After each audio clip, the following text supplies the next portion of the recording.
our principal, Ms. Van Bloek, the staff, esteemed guests, parents, boys of the college, and most importantly, to the Matrics of 2019. This is your night, and I thank you for the privilege of speaking on your behalf. Honestly, I've never really struggled with speech writing. I've always enjoyed orals in class, and there's something about a captive audience that has always appealed to me. But this speech has been the most challenging thing I've ever had to write. When I started, I had no idea what I would say, who I would thank, and what stories were appropriate to tell. It was after many nights spent looking at a blank page that I realized I've been writing this speech for 6 years already. Since my first day at the college, every experience had been leading up to this moment. And it was at that point that the memories began to resurface. Grade 7, the night of the disastrous play performance. Our reenactment of Macbeth certainly raised a few eyebrows. No one could remember their lines, but somehow we made it work. Grade 8, struggling to stay awake in Mr. Usher's geography class, while Jarush and Chetty argued his way to distinction. Those cold nights spent practicing the Blaze War cry, or Mr. Carlson riding between classes on his golf cart. Quite soon, a trend appeared. None of these were experienced alone. Throughout every moment of my time here, the best things had always happened with the gentleman sitting in front of me, the Matrix. Gentlemen, we're the end of an era. I'm not sure how many of you remember just how crazy St. Charles was when we arrived. Tank and Joe felt rocks. Seniors walked on campus without school shoes, having lost them in a game of what are the odds. And some Thundercats spent more time outside the geography class than in it, searching for missing worksheets in a non-existent file. Malawi. Organisation has never been your strong point, and looking at you on Devon's room in Matric House is proof that, thankfully, some things will never change.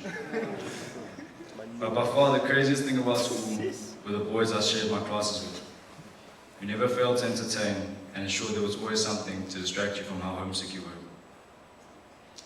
Things have definitely calmed down since those early days, but thankfully, we're all just as crazy as the day we arrived. On a detour through the gym on any given afternoon, one may catch a glimpse of Jason O'Bear and Garrett Fryer taking up all the space in the gym mirrors, or handing out free advice on what pre-workouts to use. And, on even more rare occasions, see Mr. Farwell doing legs.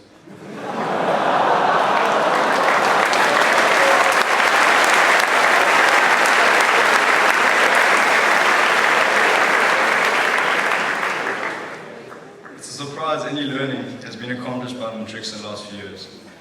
And more often than not, the best stories come out of very specific classes. The most often, geography.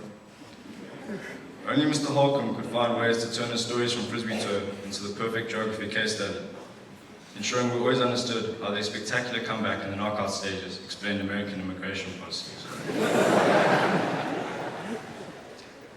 I'll miss the intense discussions in the boarding establishment, which sprung up in the strangest places, on the concrete outside grade 11 house, or wherever's dorm we happened to congregate in. These often lasted for hours and were full of laughs. And it was out of these conversations that many of the stories for the speech arose. I'm certain that we have contributed to more than a few headaches for both the staff and for the prefects placed in charge of us. This is a direct result of our tendency to test the boundaries, both in the classroom, but more especially in the boarding. One such test occurred in grade 9 at a term end. This was often the time when things got most rowdy in the boarding house. And on this particular evening, the idea came about to exact revenge on the prefects. I'm not sure who suggested it, but soon a number of grade 9s had entered the prefect rooms and proceeded to rearrange. Of course, things soon got out of hand, and the prefects didn't enjoy the joke as much as we may have expected them to.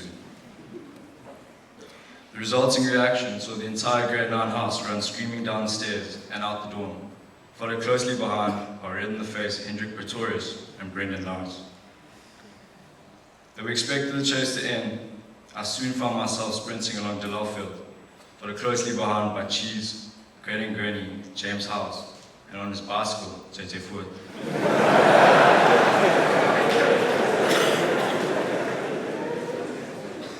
Hendrik, a dedicated rugby and water polo player, caught JJ on his bicycle.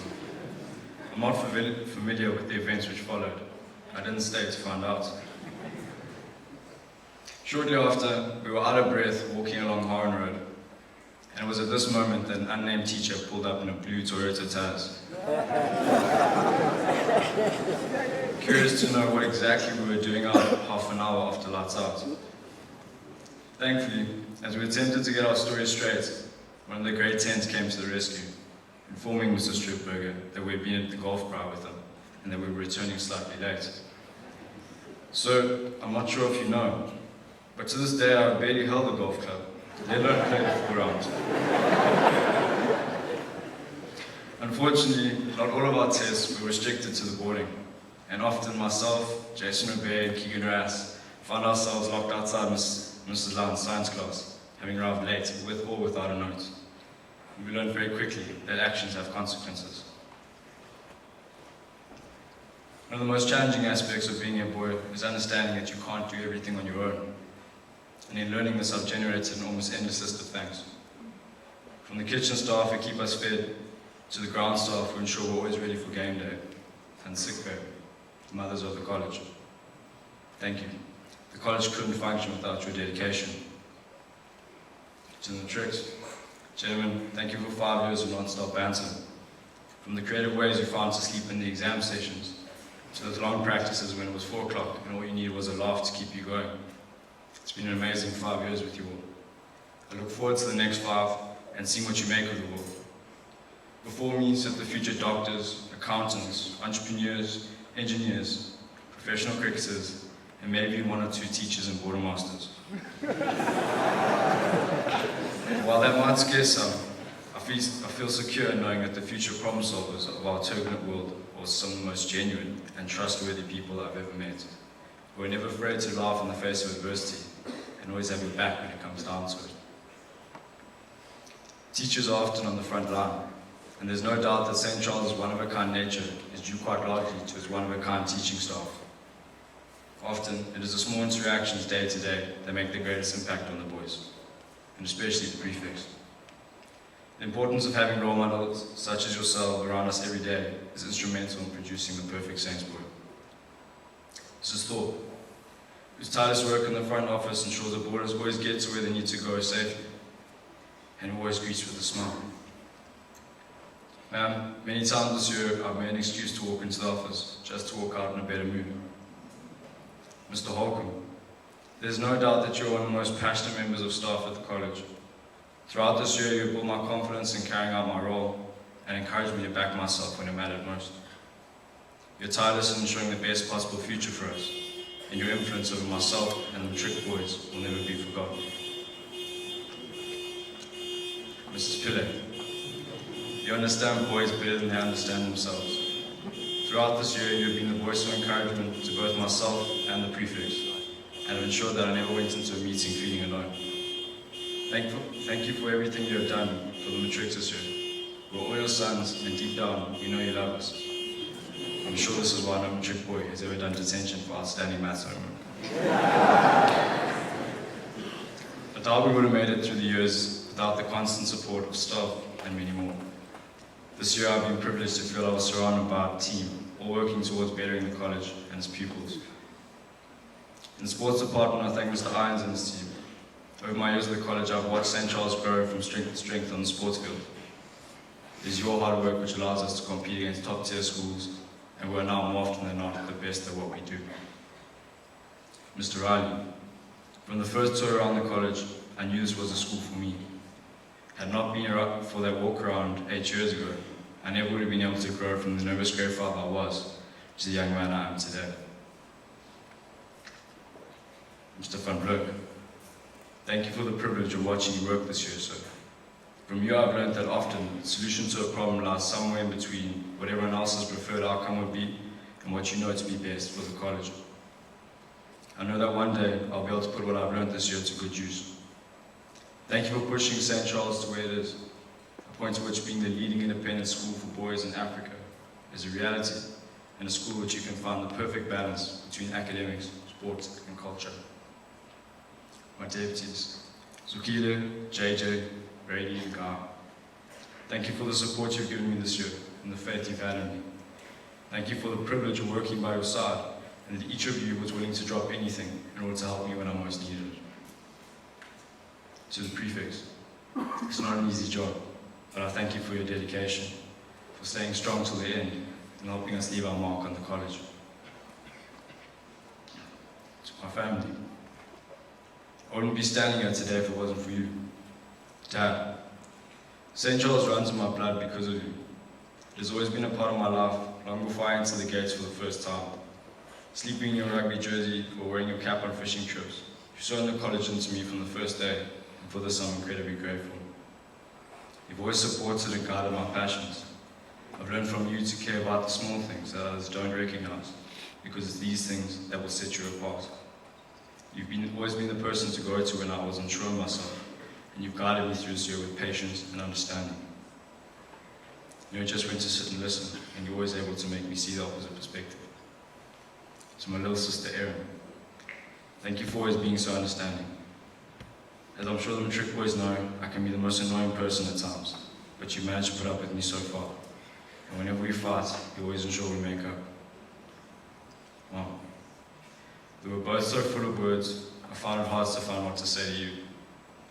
You've always borne the brunt of my bad days, and I seldom hear about my good days. But you've always been there. Thank you for understanding when I need to get something off my chest. You're amazing. I couldn't have made it through boarding school without your constant support, the little things you do that make the most homesick days manageable, and everything you do in the background. To the boys of the college, I've often likened St. Charles to a family. Sometimes brothers fight, but at the end of the day, we always have each other's backs. I want the saying to move away from something we just think to being put in practice every day.